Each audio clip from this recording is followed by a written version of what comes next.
శుక్లాంబరధరం విష్ణుం శశివర్ణం చతుర్భుజం ప్రసన్నవదనం ధ్యాయేత్ సర్వవిఘ్నోపశాంతయేత్.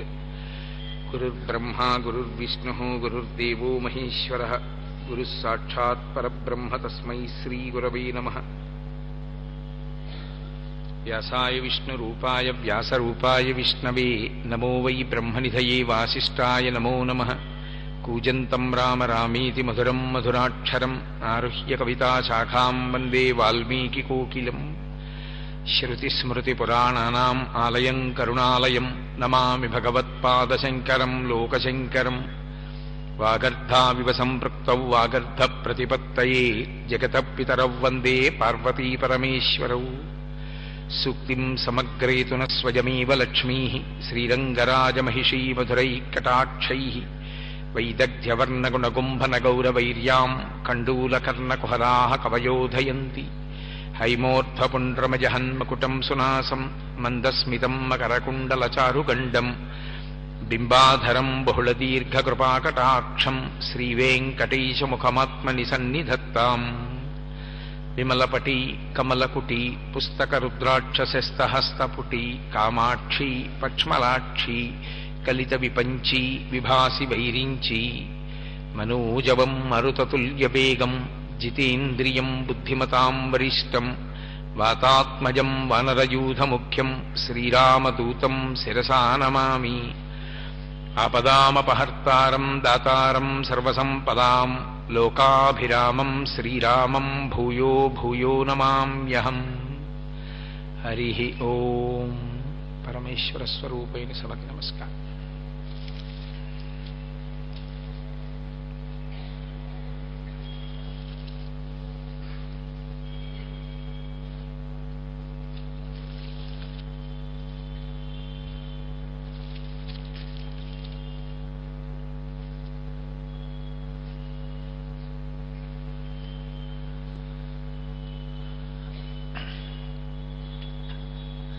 ఆశ్రమము ఇది ధర్మమునకు ప్రాతిపదిక. సనాతన ధర్మము అని పేరు మన విశ్వాసమునకు.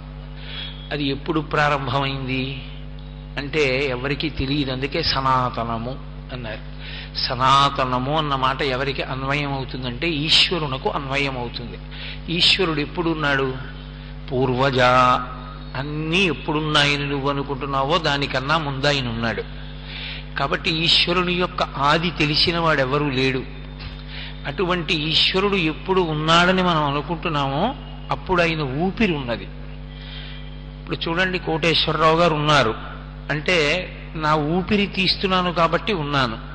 కోటేశ్వరరావు అనబడేటటువంటి ఈ శరీరం ఈ లోకంలోకి ఎప్పుడు ప్రవేశించిందో ఆనాడు అది ఊపిరి తీసుకుంది. నేను నా ఊపిరి ఈ రెండింటికి భేదం ఉండదు. అలాగే ఈశ్వరుడు ఈశ్వరుని యొక్క ఊపిరి ఈ రెండిటికి భేదం ఉండదు. నేను ఊపిరి తీయకపోతే మాట్లాడలేను. ఊపిరి తీసి ఆ తీసిన ఊపిరిని ఖర్చు పెడుతూ మాట్లాడతాను. తీసేటప్పుడు మాట్లాడలేరెవ్వరు. తీసిన ఊపిరిని ఖర్చు పెడుతూ మాట్లాడాలి. పరమేశ్వరుడు కూడా మాట్లాడాడు. ఆయన నోటి వెంట వచ్చినటువంటిదే వేదం. ఆ వేదం ధ్యాన సమాధి యందు ఉన్నటువంటి ఋషులకు వినపడింది. ఆ ఋషుల పేరు మీదుగా మంత్రాలు వచ్చాయి. అందుకే ధర్మములకంతటికీ కూడా ఏది ప్రధానమైనటువంటి ప్రమాణము అంటే వేదమే ప్రమాణం. ఆ శృతి స్మృతి పురాణము శిష్టాచారము, దానితో పాటుగా ఐదవది అంతరాత్మ ప్రబోధము. ఈ ఐదే ప్రమాణాలు. ఇక ఆరవ ప్రమాణం లేదు. చిట్ట చివరి ప్రమాణం ఇది అంటే లోకంలో అంతరాత్మ ప్రబోధం. మొట్టమొదటిది శృతి. వేదం ఏం చెప్పిందో అదే ప్రమాణం. వేదం ఏం చెప్పిందో అదే ధర్మం.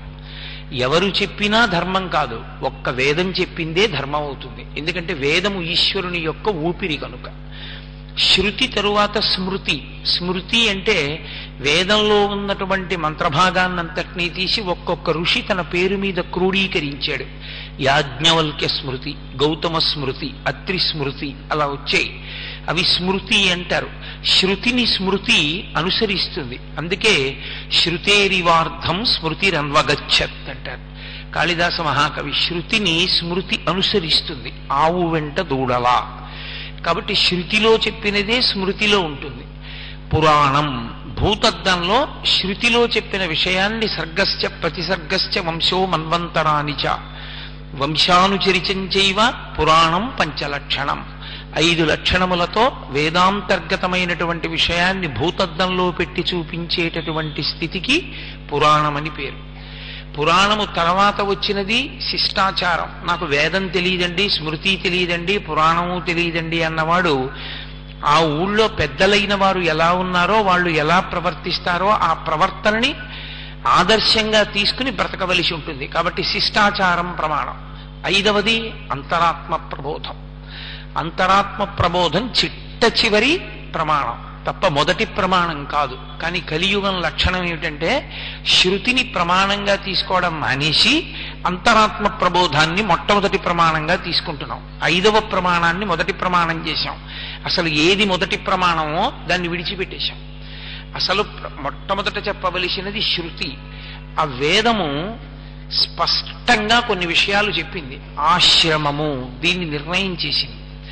ఆశ్రమము అంటే ఒక కట్టు. మీరు బాగా ఆ విషయాన్ని గమనించవలసి ఉంటుంది. ఒక కట్టు వేస్తే ఇంకొక కట్టు జారిపోతుంది తనంత తాను. మీరు చూడండి, తేలికగా అర్థం అవడానికి నేను తరచుగా చెప్పే ఉదాహరణ, నేను నా కొడుకు కలిసి పొలానికి వెళ్ళి పచ్చిగడ్డి కోసాం. ఏదో ఇంటికి పట్టుకొచ్చి ఆవుకి వేద్దామని. నేను మంచినీళ్లు తాగడానికి పెడుతూ పచ్చిగడ్డి మోపు కట్టరా అన్నాడు నా కొడుకుని. 2 తాటాకులు తీసుకొచ్చి వాడి బలవంతా పెట్టి మోకాలు పెట్టి నొక్కి కట్టేశాడు. నేను వచ్చి ఆ పచ్చగడ్డి మోపుని కదిపి చూశాను. వీడంత బాగా వేయలేదు, కట్టు అనిపించింది. ఆ కట్టు తీశాను అనుకోండి, వాడు బాధపడతాడు. అందులో ఆ కట్టు తీయకుండా నేనేం చేశానంటే ఇంకో 2 తడపలు తెచ్చి ఆ పచ్చిగడ్డి కింద పెట్టి నా మోకాలతో నొక్కి గట్టిగా బిగించి కట్టాను. ఇప్పుడు ఒరే నా తల మీద పెట్టరా అన్నాను. ఆ పచ్చిగడ్డి నా తల మీద పెట్టాడు. నేను గట్టిగా వేసిన కట్టు వల్ల నా కొడుకు వేసిన కట్టు ఏమైపోతుంది? వదులై జారిపోతుంది. కట్టు విప్పి కట్టు వెయ్యరు. 2వ కట్టు యొక్క బిగింపుకి మొదటి కట్టు జారుతుంది. ఆశ్రమము మారుట అంటే మొదటి కట్టు విప్పేశారని కాదు. మొదటి కట్టు అలాగే ఉంటుంది. దాని మీద 2వ కట్టు వేస్తే మొదటి కట్టు జారుతుంది. ఇందులో ఆశ్రమమును విధించింది వేదం. బ్రహ్మచర్యము, పుట్టిన తరువాత గర్భాష్టమము అంటారు. ద్విజులు బ్రాహ్మణులకైతే తల్లి కడుపులో ఉన్నటువంటి దగ్గర నుంచి లెక్క పెట్టి 8 ఏళ్లకి ఉపనయనం చెయ్యాలి. అంటే కలియుగంలో 9 నెలలు లోపల ఉంటారు కాబట్టి బయటికి వచ్చేసిన తర్వాత పిల్లవాడు 7 సంవత్సరముల 3 నెలలు లేదా 7 సంవత్సరముల 2 నెలలకి ఉపనయనం అయిపోవాలి. అలా ఉపనయనం తల్లిదండ్రులు చేయకపోతే వాళ్ళకి ఏ శిక్ష వేస్తారో తెలుసా? వేదంలో 16 వరకే బ్రాహ్మణుడికి గాయత్రి అధికారం. 16 తర్వాత ఇక గాయత్రి పట్టివ్వదు. ఆ ఉపనయనం చేసినా ఒకటే, చేయకపోయినా ఒకటే. అంటే ఏదో శాస్త్రానికి చేయడం. అలా ఉపనయనం చెయ్యని వాళ్ళని ఏం చేస్తారంటే, కొడుకు విశేషమైనటువంటి జ్వరంతో ఉండి స్పృహ లేకుండా ఇంట్లో పడుంటే ఇల్లు బయట తాళం వేసి భోగం అనుభవించడానికి వెళ్ళిన దంపతులకి ఏ శిక్ష వేస్తారో ప్రతి పూట అటువంటి పాపాన్ని తల్లిదండ్రుల ఖాతాలో వేస్తుంది. ఎందుకని అంటే ఉపనయనం చేయలేదు. ఉపనయనం చేయలేదు కాబట్టి వాడు అర్ఘ్యప్రదానం చేయడు. వాడు అర్ఘ్యం ఇవ్వడు, వాడు గాయత్రి చెయ్యడు. అర్ఘ్యం ఇవ్వకుండా గాయత్రి ఇవ్వకుండా చేసిన దోషం తండ్రిది. తండ్రి మొదటి ఆచార్యుడు. తండ్రి కొడుక్కి ఉపనయనం చేసేయాలి. చేసేసి సంధ్యావందనాధికారాన్ని కల్పించాలి. దాన్ని బ్రహ్మచర్యము అంటారు. బ్రహ్మచర్యమునందు గురువుగారి దగ్గరికి వెళ్ళి వేదం నేర్చుకుంటాడు. అది జీవితాంతం పనికొస్తుంది తప్ప కట్టు విడిపోదు. ఎందుకు గర్భాష్టమంలో ఉపనయనం చెయ్యాలని పెట్టారంటే, గర్భాష్టమం దగ్గర నుంచి లింగభేదం తెలుస్తుంది. మనస్సు యందు కామము పొటమరించడం ప్రారంభమవుతుంది అన్నారు. కాబట్టి ఆ తేజస్సుని ఓజస్సుగా మార్చి పరమేశ్వరుని చేరుకునేటటువంటి మార్గం సువ్యవస్థితం చేయడానికి కౌపీనం పెట్టి ఒక్కొక్క వర్ణం వారికి ఒక్కొక్క రకమైన దండం చేతికిచ్చి గాయత్రీ మహామంత్రానుష్ఠానం చేయిస్తారు. ఏదైనా మానేయచ్చు, కానీ సంధ్యావందనం మానడానికి వీల్లేదు. చేసి తీరాలి సంధ్యావందనం. సంధ్యావందనం చేయకపోతే అశుచి. నువ్వు ఏది విడిచిపెట్టి వెళ్ళి నీకు దోషం రాదు. సంధ్యావందనం మాత్రం చేయవలసిందే. అందుకే కాదు 5:20 అయిపోయిందని నేను ఇక్కడ దాకా వచ్చి వెళ్ళిపోయాను విడిదికి. కారణం ఏమంటే ఏదో చిన్న బుచ్చాలని కాదు, ఎవరిని ఇది చెయ్యాలని కాదండి, నా స్వధర్మం. నేను స్నానం చేసి సంధ్యావందనం చేసి అర్ఘ్యం ఇవ్వకుండా ఉపన్యాసానికి రాకూడదు. ఉపన్యాసం మానేసిన తప్పు లేదు, కానీ సంధ్యావందనం మాత్రం మానకూడదు. చచ్చిపోతుంటే సంధ్యమంత్రం అని పేరు, ప్రాణం పోతుంటే ఇంకా ప్రాణం ఉంటే, కొడుకు సంధిలో తండ్రి ఉంటే విభూతి జల్లి తండ్రి పేరు చెప్పి మంచం పక్కన కూర్చుని అర్ఘ్యం ఇవ్వాలి. ఇచ్చి తను ప్రాయశ్చిత్తంతో సంధ్యావందనం చేసుకోవాలి. ఊపిరున్నంతసేపు సంధ్యావందనం చేయకుండా ఉండకూడదు. కాబట్టి కొడుకుంటే చేస్తాడు, కాబట్టి కొడుకు కావాలని కోరుకుంటారు. బ్రహ్మచర్యమునందు ఆ నియమం అంత కఠినంగా ఉంటుంది. ఒక్క పూట సంధ్యావందనం మానవలసి వస్తే సంధ్యావందనం చేసేటటువంటి వాళ్ళని బ్రతిమాలాలి. మీరిచ్చిన అర్ఘ్యజలాల్లో కొంచెం జలం ఉంచండి, తను పని పూర్తి చేసుకుని సంధ్యావందనం మానేస్తే వెళ్ళి వారి దగ్గర తీర్థం పుచ్చుకొని అప్పుడు తాను ఏమైనా తినాలి. సంధ్యావందనం అన్నది అంత అవసరమైనటువంటి విషయం. సంధ్యాహీన అశుచి, అసలు సంధ్యావందనం చేయనివాడు అశుచి, వాడికి శౌచం లేదు అంది శాస్త్రం. ఎవరు సంధ్యావందనం చెయ్యవలసినటువంటి అధికారంతో పుట్టారో వాళ్ళు. మరి సంధ్యావందనం చేయవలసిన అధికారం లేని వాళ్ళు ఉత్తినే కూర్చోవడానికి వీల్లేదు. స్కాంద పురాణాంతర్గతమైనటువంటి సూర్యస్థుతి ఉంది, ఆ సూర్యస్థుతిని చదవాలి. సూర్యుడికి అభిముఖంగా తూర్పు దిక్కుకి తిరిగి ఆ స్థుతిని చదవాలి తప్ప ఎవ్వరూ సూర్యోదయ సూర్యాస్తమయ సమయములయందు అసలు ఉపాసన లేకుండా ఉండడాన్ని శాస్త్రం అంగీకరించలేదు, మినహాయింపు ఇవ్వలేదు. కాబట్టి విధించింది బ్రహ్మచర్యము. కొంతకాలం అయిపోతుంది. అయిపోయిన తర్వాత మనుష్యుని యొక్క మనస్సుకి ఉండేటటువంటి బలాన్ని బలహీనతని పరమేశ్వరుడు లెక్కలోకి తీసుకున్నాడు. ఆయన పైశాచికవాది కాడు. బలవంతంగా నువ్వు అలా ఉండవలసిందే అని ఆయన అనడు. అందుకే ఆయన ఒక నియమనం చేశాడు. ఆశ్రమం మారిపోవడానికి అవకాశం ఇచ్చాడు. బ్రహ్మచర్యాశ్రమమునందున్నటువంటి వాని యొక్క మనసులో పటమనించిన కామం యొక్క కారణము చేత ఇంద్రియములను నిగ్రహించడం చాలా కష్టమైతే ఆ కామాన్ని ధర్మంతో ముడేస్తారు. అది గృహస్థాశ్రమం. ఎందుచేత అంటే ఇంద్రియాల్ని బలవంతంగా నొక్కి పెట్టకూడదు. అది మొట్టమొదటి సిద్ధాంతం. ఇంద్రియాని బలిష్టాని ననియుక్తాని మానద అపక్వస్య ప్రకుర్వంతి వికారాం స్థాననేకశః అంటాడు వ్యాసుడు దేవీ భాగవతంలో. ఇంద్రియాలని బలవంతంగా మీరు అణిచిపెట్టారనుకోండి, అవి పావులై కాటు వేస్తాయి అవకాశం చూసి.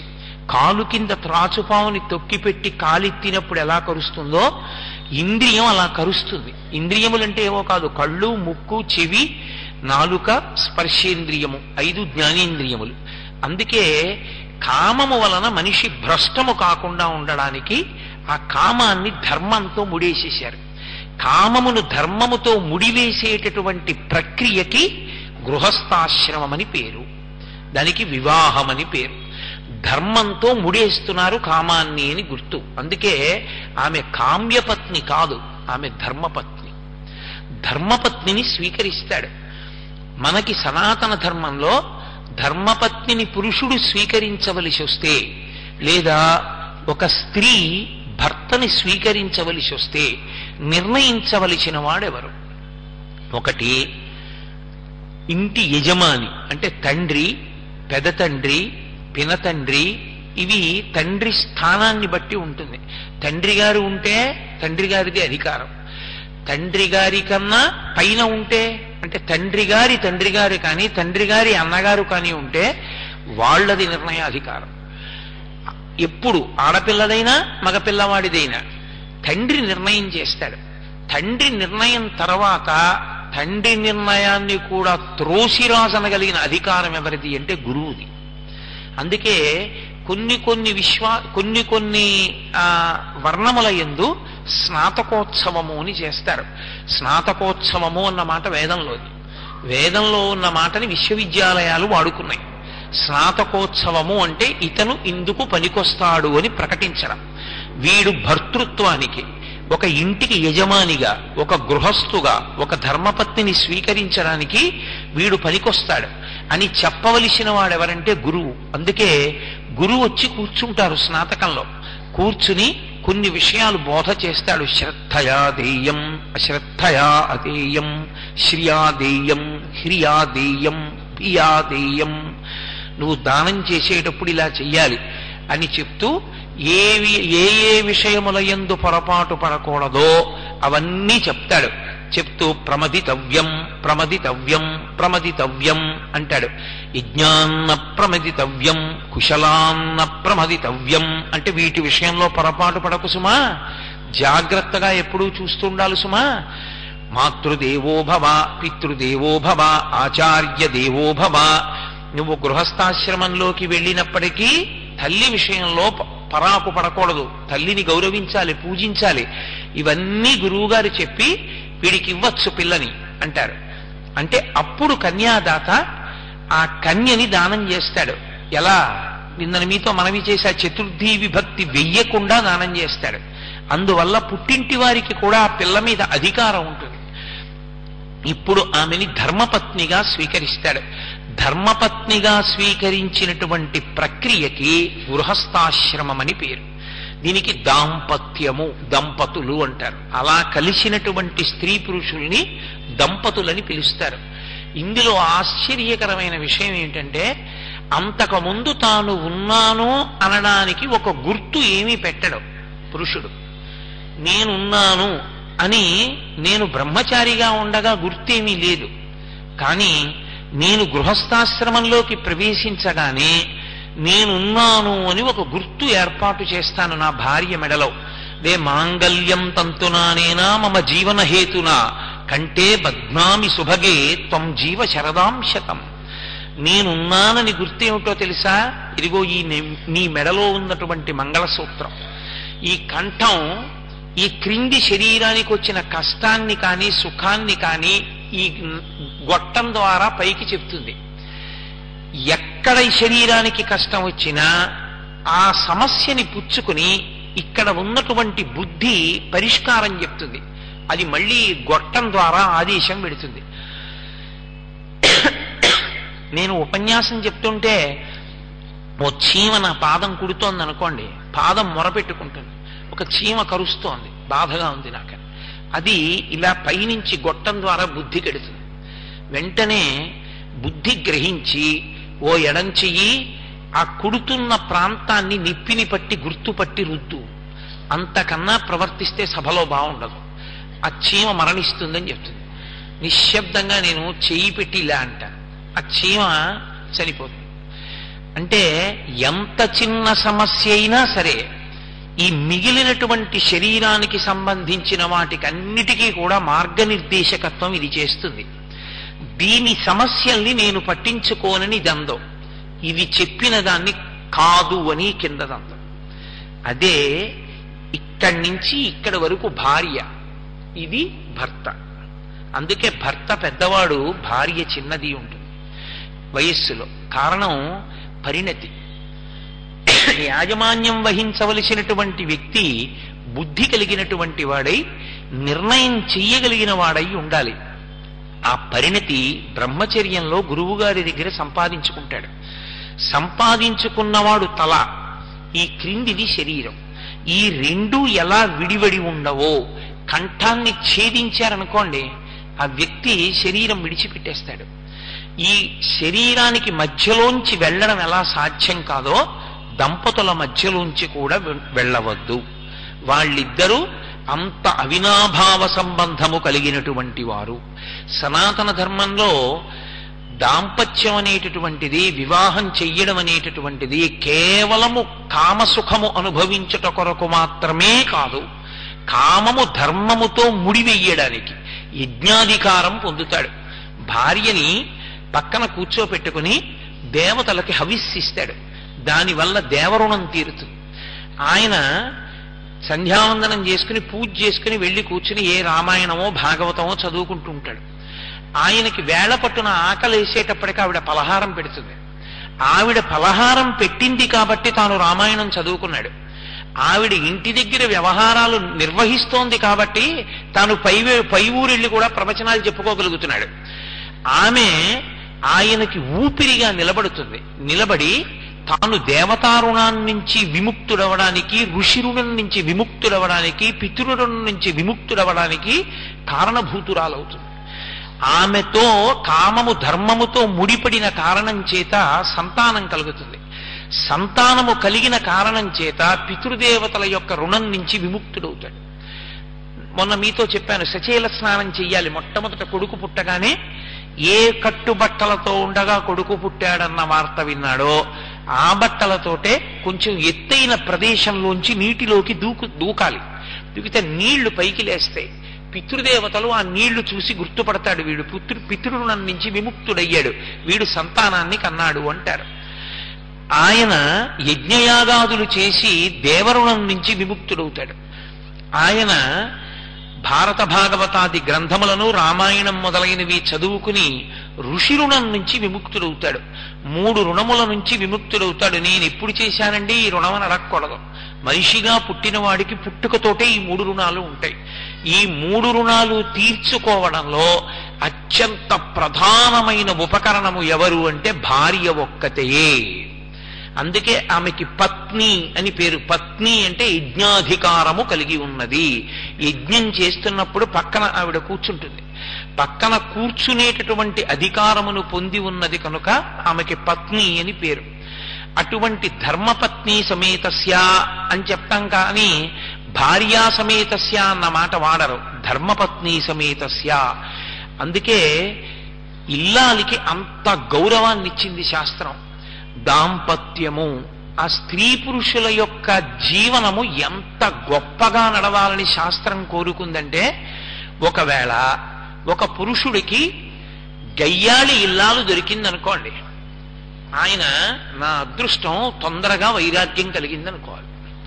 ఆయనకి అనుకూలవతి అయిన ఇల్లాలు దొరికిందనుకోండి, నా అదృష్టం గృహస్థాశ్రమంలో ఉండి భగవత్కార్యాలు చేసేటటువంటి అదృష్టం కలిగిందనుకోవాలి. తప్ప ఏ కారణం చేత కూడా ఒకసారి తాళి కట్టిన తరువాత, ఒకసారి దేవతల సాక్షిగా ధర్మపత్నిని స్వీకరించిన తరువాత అసలు లోకంలో ఏ కారణానికి ఇక వాళ్ళిద్దరూ విడిపోవడం అన్న మాట సనాతన ధర్మమునందు లేదు. అది మిగిలిన దేశాలకి చెల్లిందేమో, పాశ్చాత్య దేశాలకి. ఉద్యోగాలు చేసుకున్నంత తేలిగ్గా నచ్చినంత కాలం చేసి నచ్చకపోతే రాజీనామా చేసినట్టు ఎవరో ఒకరిని స్వీకరించడం, కొంతకాలం ఉండడం, మరొకరి యందు అనురక్తి కలిగినా ఈమె యందు విరక్తి కలిగినా విడిచిపెట్టడం అనేటటువంటిది పశ్చిమ దేశాలకి చెల్లిందేమో. ఈ దేశం కర్మభూమి, ఈ దేశం వేదభూమి. ఇక్కడ ఒకసారి ఇల్లాల్ని స్వీకరిస్తే అంతే. పునర్వివాహం దేనికి అంగీకరించారంటే, పురుషుడికి సంతానము లేకపోతే రుణం తీరలేదు కాబట్టి అంగీకరించారు. సంతానము కలిగితే ఇక పునర్వివాహ ప్రసక్తి కూడా అక్కర్లేదు యథార్థమునకు. ఆయన హాయిగా పరమేశ్వర సేవ చేసుకుంటూ కాలం గడపవలసిందే. దంపతుల యందు ఒకరి పక్కన ఒకరి స్థానం ఎంత గొప్పదంటే, అసలు భర్తగారు వెళ్ళిపోతే నేను చెప్పక్కర్లేదు, ఆ విషయం అమంగళకరం కాబట్టి నేను అసలు ప్రస్తావించను. అలా వెళ్ళిపోతే అసలు మంగళకరమైనటువంటి దర్శనమే కోల్పోతుంది స్త్రీ. భార్య వెళ్ళిపోతే ఒక మహానుభావుడు ఏడిచాడు, నువ్వు వెళ్ళిపోయి కేవలం భార్య వెళ్ళిపోవడం కాదే, నేను తర్వాత చేసుకోవలసిన పుణ్యాన్ని కూడా పట్టుకుపోయావన్నాడు. యజ్ఞం చేయకూడదు, యాగం చెయ్యకూడదు, హోమం చెయ్యకూడదు, తన కడుపున పుట్టినటువంటి కూతురికి కన్యాదానం కూడా తను చేయకూడదు. భార్యాస్థానం అంత గొప్పది, పత్ని స్థానం. అథవా భార్య బ్రతికి ఉంటే, ఆమె రోగగ్రస్తురాలై మంచంలో పడిపోయి ఉన్నా కూడా అతను రవికిల గుడ్డ ఒకదాన్ని తీసుకొచ్చి తన బొడ్డులో దోపుకుని యజ్ఞం చేయొచ్చు. ఆ భార్య శరీరం కాని విడిచిపెట్టిందా, అతను ఇంకా ఏ వైదికమైనటువంటి క్రియకి అర్హుడు కాడు. నేను అటువంటి క్రియలకు అర్హుడను కాను, అమంగళకర దర్శనము అని చెప్పడం కోసమని ఉత్తరీయాన్ని ఎడం భుజం నుంచి కుడి భుజం మీదకి మార్చేసుకుంటారు. ఎవరైనా ఉత్తరీయం కుడి భుజం మీద వేసుకుని ఉన్నారు అంటే అర్థం ఏంటంటే అసలు ఉత్తరీయం లేకుండా ఉండకూడదు. ఉత్తరీయం లేకుండా ఉన్నాడు అంటే అసలు మర్యాద తెలియనివాడు అని గుర్తు. ఉత్తరీయం వేసుకుని ఉండాలి. అందున ఇంటికి ఎవరైనా పెద్దలు వచ్చారనుకోండి, పెద్దలు వస్తే తప్పకుండా భుజం మీద ఉత్తరీయం ఉండాలి. రామాయణంలో స్వామి హనుమ ఆఖరణ అరిష్టమన్న పర్వతం ఎక్కుతారు. అరిష్టమన్న పర్వతం ఎక్కితే మహానుభావుడైన హనుమ వచ్చాడు కాబట్టి భుజం మీద ఉత్తరీయం ఉండాలి కదా స్వాగతం పలకడానికి. అంటే మహర్షి అన్నారు, మబ్బుల్ని ఉత్తరీయంగా వేసుకుంది పర్వతం అన్నారు. అంటే ఉత్తరీయానికి అంత ప్రఖ్యాతి ఉంది. అది ఉత్తినే వేసుకునేది కాదు. ఎడం భుజం మీద ఉత్తరీయం ఉన్నది అంటే ఆయన యజ్ఞాధికారమును కలిగి ఉన్నవాడు అని గుర్తు. కుడి భుజం మీద ఉత్తరీయం ఉన్నది, ఆయన ఏ ఉత్తమమైనటువంటి కర్మకి అర్హుడు కాడు, అమంగళకరము. ఆయన భార్య వెళ్ళిపోయింది అని గుర్తు. భార్య వెళ్ళిపోతే కుడి భుజం మీద వేసుకుంటారు, భార్య బ్రతికుంటే ఎడం భుజం మీద వేసుకుంటారు. పురుషుడు ఎడం భుజం మీద ఉత్తరీయంతో ఉంటే ఆయన భార్య ఉందా లేదా అని అనుమానపడక్కర్లేదు. భార్య మెడలో మంగళసూత్రం ఉంటే ఆయన అప్పుడు అక్కడ ఉన్నా లేకపోయినా ఉన్నాడా లేడా అని అనుమానపడక్కర్లేదు. ఇవి రెండూ సంకేతాలు. ఈ దంపతుల యొక్క అవగాహన స్థితి గురించి శాస్త్రం ఏం మాట్లాడిందంటే, భర్త ఉద్ధారకుడు, భార్య శాంతి స్థానము. చాలా జాగ్రత్తగా నేను అన్న మాటల్ని గమనించే ప్రయత్నం చెయ్యండి. భర్త ఉద్ధారకుడు. ఉద్ధారకుడు ఎందువల్ల అయ్యాడో తెలుసా? భర్త ఏ పుణ్యకార్యం చెయ్యనివ్వండి, అందులో సగభాగం భార్య ఖాతాలోకి వెళ్ళిపోతుంది. ఆయన ఏమి నీళ్లు విడిచిపెట్టినా భార్యకి ఇస్తున్నానని అనక్కర్లేదు. పురుషుడు ఏ పుణ్యకార్యం చేయనివ్వండి, ఎక్కడుండి ఏ మంచి పని చేయనివ్వండి, సగభాగం ఆయన భార్యకి ఇచ్చేస్తారు. ఎందుకు ఇచ్చేస్తారు అంటే ఒక్కటే కారణం, ఆమె లేని నాడు నువ్వు ఓ పురాణం చదువుకోవడానికి, గాయత్రీ మంత్రం చేసుకోవడానికి, ఓ దేవాలయంలోకి వెళ్ళడానికి నీ వశం కాదు. నీ కడుపున పుట్టినటువంటి బిడ్డల్ని నువ్వు సాకలేవు, నీ భార్య సాకుతోంది. మహాతల్లి ఆవిడ పాలిచ్చి పోషించింది, ఆవిడ అన్నం పెట్టి పెంచింది, ఆవిడ స్నానం చేయించింది, ఆవిడ వంశాన్ని పెంచుతోంది. నువ్వు సంతోషంగా కార్యాలయానికి వెడుతున్నావు, గుడికి వెడుతున్నావు, లేకపోతే దేవతార్చనకి వెడుతున్నావు, ఇవి చెయ్యగలుగుతున్నావు. నీకు ఆమె సహకరించింది కనుక ఆయన చేసిన పుణ్యంలో సగభాగం భార్యకి వేస్తారు. అందుకే 7 తరాలు అటు ఇటు చూడండి అంటారు పిల్లనిచ్చేటప్పుడు. పిల్లనిచ్చేటప్పుడు చూడవలసింది ఏది అంటే, ఆ పిల్ల యొక్క జీవుణ్ణి ఉద్ధరించగలడా ఆ పురుషుడు.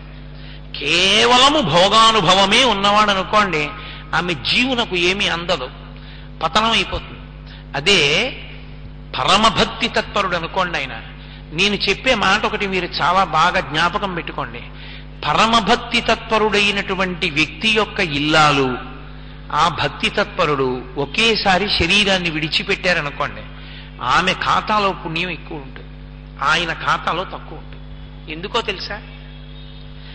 ఆయన పరమభక్తి తత్పరుడై ఆయన్ని సేవిస్తోందంటే ఆమెకి కూడా భక్తి ఉంటుంది. ఉన్న కారణం చేత ఆవిడ శ్రీరామ శ్రీరామ శ్రీరామ అందనుకోండి, రామనామం చెప్పిందన్న పుణ్యం ఆవిడ ఖాతాకే వేస్తారు, భర్తకి వేయరు. ఇంకా ఎందుకు వేయరంటే, భర్తకి ఉపచారములన్నీ చేసి ఆమె పుణ్య సముపార్జన చేసుకుంది, అది ఆమెకే. భర్త గారు చేసుకున్నది ఆమె సహకారం వల్ల చేశాడు, అందుకని ఆయన పుణ్యంలో సగం ఆవిడికి ఎడుతుంది, ఆవిడ దీనికి రాదు. అందుకే ఆవిడ ఖాతాలో ఎక్కువ ఉంటుంది. ఈ జన్మలో ఒక మహాభక్తుడైన వాడికి ఇల్లాలైన కారణం చేత జీవుడు విశేషమైన అభ్యున్నతిని పొందేస్తాడు. ఆ పత్ని యొక్క శరీరాంతర్గతమైనటువంటి జీవుడు అంత గొప్ప పుణ్యాన్ని జీవుడికి కట్టబెట్టగలిగినటువంటి అధికారమును పొంది ఉంటాడు. కాబట్టి పురుషుడు ఉద్ధారకుడు, భార్య శాంతి స్థానం. అది అద్భుతమైన మాట శాస్త్రంలో. పురుషుడు ఎంత అలిసిపోనివ్వండి, బయట ఎంత ఉద్వేగానికి లోనైపోనివ్వండి, ఎవరో ఒక అనకూడని మాట అన్నివ్వండి, దానివల్ల మనస్సు కదిలిపోనివ్వండి, ఒక కన్న తల్లి ఎలా ఓదారుస్తుందో భార్య తన భర్తను అలా ఓదారుస్తుంది. ఎంత అలిసిపోయి రానివ్వండి, ఆమె సంతోషంగా ఎదురొచ్చి కాస్త కమలాపండు రసం తీసుకొచ్చి తాగండని, ఏం అలా ఉన్నారు అని అడిగింది అనుకోండి, ఎంత మాట అన్నాడో తెలుసా? ఇవాళ నేను ఎప్పుడైనా చేశానా అలాంటి పనులు? ఫలానా వారు నన్ను అంత మాట అన్నాడు, చాలా బాధ అనిపించింది అన్నాను అనుకోండి. అంటే ఓ ఉదాహరణకి మీ మీద పెట్టడం ఇష్టం లేక నా మీద పెట్టుకోవడం. అంటే నా భార్య, అయ్యో ఎందుకంత వగొస్తారు దానికి, మీరు ఎటువంటి వారో మీకు తెలియాలి, పరమేశ్వరుడికి తెలియాలి. మధ్యలో ఎవరో తెలియక ఏదో అంటారు. ఇన్ని ఉపన్యాసాలు చెప్పారు, ప్రతిదానికి అలా విచలితమైపోతే మీరు ధర్మమునందు ఎలా ఊంచుకుంటారు? కాబట్టి దానికి అంత జంకకండి. హాయిగా ఇవాళ ఇంకొక 100 మాటలు గాయత్రి చేసుకోండి. మిమ్మల్ని ఇవాళ నేను పిలవను, ఎవరైనా వస్తే నేను కూర్చోబెడతా, మీరు వెళ్ళి ఇంకొక 100 మాటలు గాయత్రి చేసుకోండి. చేసుకుని ప్రశాంతపడి రండి అందనుకోండి. భార్యాస్థానము చేత పురుషుడు శాంతి పొందుతాడు. ఎంత బడలిపోయినా భార్య దగ్గర మాత్రమే శాంతి పొందుతాడు. సమస్త సుఖములు ధర్మమన్న త్రాటి చేత ముడిపడి భార్య దగ్గరే శాంతి. భార్య వలననే పుణ్యార్జన యజ్ఞయాగాది క్రతువుల యందు. అందుకే సనాతన ధర్మమునందు దాంపత్యము అంటే అంత తేలికైన విషయం కాదు. అందుకే ఎలా పడితే అలా దంపతులుగా అవడాన్ని శాస్త్రం అంగీకరించలేదు. దంపతులుగా ఎవరుండాలి చెప్పగలిగినటువంటి వాడు తండ్రి మాత్రమే. ఆత్మావై పుత్రనామాసి, తన కొడుకు ఎలా ఉంటాడో లెక్కగట్టగలిగిన వాడు తండ్రి ఒక్కడే. నా కుమారుడికి ఈమె మాత్రమే కోడలిగా తగినది, ఈమెని భార్యగా చేయవచ్చు, తండ్రి నిర్ణయం చేస్తాడు. దంపతుల మధ్య జీవనంలో వైక్లభ్యం వచ్చిందనుకోండి, ఏదో ఒక సమస్య వచ్చింది, దాన్ని దిద్దుకోగలిగిన ప్రజ్ఞ ఎవరి దగ్గర ఉండాలో తెలుసా? భర్త దగ్గర ఉండాలి. ఏ కారణం చేత పరిష్కారము వేరొకరిని అడగకూడదిది అన్నది లోకంలో ఏదైనా ఉంటే ఒక్కటే, తన భార్య వలన ఉత్పన్నమైన సమస్య. తన భార్య వలన తనకేదో కష్టం కలిగింది. పురుషుడు ఏ కారణం చేత దానిని ఎవరినీ సంప్రదించడానికి వీల్లేదు, నిషిద్ధం. ఎందుచేత అసలు భార్యాభర్తల మధ్య జోక్యం చేసుకునే అధికారం మూడోవాడికి లేదు. వాడి ధర్మం పోతుంది. ఆ పరిణతి పురుషుడికి ఉండాలి. అది ఎంత పెద్ద తప్పవనివ్వండి, ఓర్చి దిద్దుకోవాలి తప్ప ఆమెని విడిచిపెడతానన్న మాట అనడానికి అధికారము లేదు. అందుకే ఒక్క భారతదేశంలో మాత్రమే అసలు విడాకులన్న మాట మీకు ఏ పురాణంలో కనపడదు. విడాకులిచ్చారన్న మాట లేనే లేదు. మనమే కలిపురుష లక్షణం చేత పశ్చిమ దేశాల నుంచి దిగుమతి చేసుకున్నాం. అసలు విడాకులన్న మాట లేదు, కలిసి ఉండడమే. అది ఎంత పెద్ద తప్పవనివ్వండి, సంస్కరించుకుంటాడు భర్త, భరిస్తాడు కాబట్టి భర్త. ఆమె యందు దోషం వస్తే ఆ దోషం దిద్దుకునేటట్టుగా అవకాశం ఇస్తాడు. ఆమెకి ఆదేశం ఇస్తాడు, ఉపదేశం చేస్తాడు. చేసి దిద్ది మళ్ళీ స్వీకరించాలి తప్ప, పక్కన స్థానంలో కూర్చోపెట్టుకోవాలి తప్ప, ఈమెని నేను విడిచిపెట్టేశాను అన్న మాట సనాతన ధర్మమునందు లేదు. అందుకే జన్మ నష్టం కుభార్యయా. ఒక్కసారి తొందరపడి శాస్త్ర సమ్మతము కాకుండా, పెద్దలు నిర్ణయించకుండా వివాహం తనకి తానుగా చేసుకుంటే ఆ భార్య వలన వచ్చేటటువంటి ఇబ్బందుల వలన ఒక రోజు కాదు, ఒక పగలు కాదు, ఒక రాత్రి కాదు, ఒక సంవత్సరం కాదు, ఒక జన్మ నష్టపోతుంది అన్నారు. జన్మ నష్టం కుభార్యయ. కుభోజనేన దివసః. చెయ్యకూడని భోజనం, ఒక తప్పు భోజనం చేసేసాడనుకోండి, అలా తినకూడదు, తిన్నాడు, ఒక రోజు పోతుంది అనుష్ఠానంలో. భార్యాస్థానంలో దోషం వచ్చిందనుకోండి, పెద్దలు నిర్ణయించకుండా స్వతంత్రించి స్వీకరించాడు, దోషం వచ్చింది దాంపత్యంలో, ఇప్పుడు దాని వలన వచ్చేటటువంటి ఇబ్బందులు ఏమున్నాయో దాని వలన ఒక జన్మ పోగొట్టుకోవాలి. ఆ జన్మంతా పోతుందంటే పుణ్యం, ఆర్జన చేయలేడు తప్ప ఆమెని విడిచిపెడతానని మాత్రం అనడానికి వీల్లేదు. దాంపత్యమనేటటువంటి మాట ఎంత గంభీరంగా ఉంటుందో శ్రీరామాయణ కావ్యాంతర్గతమైనటువంటి దాంపత్యములను పరిశీలనం చేస్తే ఎంత అద్భుతంగా ఉంటాయో మీకు అర్థమవుతుంది. అందుకే జీలకర్ర బెల్లం పెట్టిస్తారు తల మీద. భర్త తనకన్నా పెద్దవాడు, తనకన్నా పెద్దవాడైనటువంటి భర్త తల మీద ఆడది సుముహూర్త సమయంలో తల మీద చెయ్యి పెట్టచ్చా? పెడుతుంది. పెట్టి జీలకర్ర బెల్లం కలిపి నూరి ముద్ద చేస్తారు.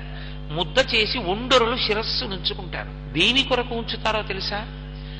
బెల్లం నిలవదోషం లేని ఏకైక పదార్థం. ఈ సృష్టి మొత్తం మీద నిలవదోషం లేని పదార్థం బెల్లం ఒక్కటే. ఒక రాత్రి ఏదైనా పదార్థం ఇంట్లో ఉందనుకోండి, అది నిలవదోషంతో ఉంటుంది, దాన్ని నివేదన చేయకూడదు యథార్థానికి. నిలవదోషం ఎన్నాళ్ళున్నా లేనిదేది అంటే ఒక్క బెల్లం మొక్కే. అందుకే పరమేశ్వరుడికి నివేదన చేసేటటువంటి మధుర పదార్థముల యందు పంచదార కలపరు, బెల్లం కలుపుతారు. అది కారణం. బెల్లం గడ్డ తప్పకుండా ఇంట్లో ఎన్ని నైవేద్యం పెట్టినా బెల్లం ముక్క పెట్టి నైవేద్యం పెడతారు. కారణం ఏమిటంటే నిలవదోషం లేని పదార్థం కనుక దాన్ని పరమేశ్వరుడు స్వీకరిస్తాడు అని. బెల్లం ముక్కకి నిలవదోషం లేదు. జీలకర్ర మంగళద్రవ్యం. మంగళద్రవ్యమైన జీలకర్రని బెల్లాన్ని కలిపి నూరితే ధనాత్మకమైన విద్యుత్తు పుడుతుంది. ఈ రెండు పదార్థములను కలిపి ముద్ద చేసి సుముహూర్తమునందు ఒకరి మూర్ధన్య స్థానముల మీద ఒకరు ఉంచుకుంటే దాని వలన ఇద్దరి యొక్క అభిప్రాయముల యందు సానుకూలత ఏర్పడుతుంది. ఇంతకుముందు ఆవిడికి ఏదో గోంగూర పచ్చడి చేసుకుంటే అందులో వెల్లుల్లిపాయలు వేసుకోవడం ఇష్టం. ఆయన వెల్లుల్లిపాయ ముట్టుకోడు. పెళ్ళయింది, బావమరిది వస్తాడు ఇంటికి, అక్క అక్క గోంగూర పచ్చడి చేసుకుని వెల్లుల్లిపాయ వేసుకోకుండా తింటున్నావేవి అంటాడు. బావగారు తినర్రా మానేశానంట. అంత తేలికైన విషయం కాదు జిహ్వచాపల్యాన్ని త్యాగం చేయడం. ఆమె భర్త కోసం వదిలిపెట్టేస్తుంది. ప్రతి చిన్న విషయంలో త్యాగబుద్ధితో ఒకరినొకరు అనువర్తించగలిగినటువంటి స్థితిని పొందుతారు. అలా అనువర్తించగలిగినటువంటి స్థితి దేని వలన ఏర్పడుతుంది అంటే ఒండరుల మధ్య అభిప్రాయ భేదములు కలగకుండా ఒకరి అభిప్రాయము కొరకు వేరొకరు త్యాగము చెయ్యగలిగినటువంటి బుద్ధి జీలకర్ర బెల్లం వల్ల కలుగుతుంది. ఆ మంగళద్రవ్యాన్ని అందుకుంచుతారు. దాని వలన అస్తమానం తగులాడుకోకుండా, కాపరం అన్న తర్వాత ప్రణయ కలహం లేని కాపరం అసలు దాంపత్యమే కాదు.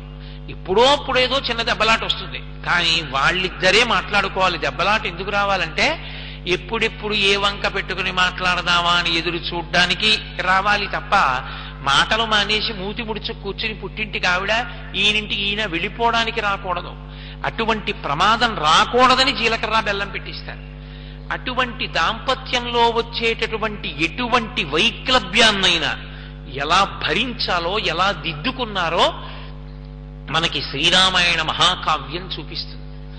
అహల్య అని ఒక మహాపతివ్రత, ఒక మహాతల్లి. ఆవిడ ఒక ప్రత్యేకమైన కారణం చేత చతుర్ముఖ బ్రహ్మగారి చేత సృష్టింపబడింది.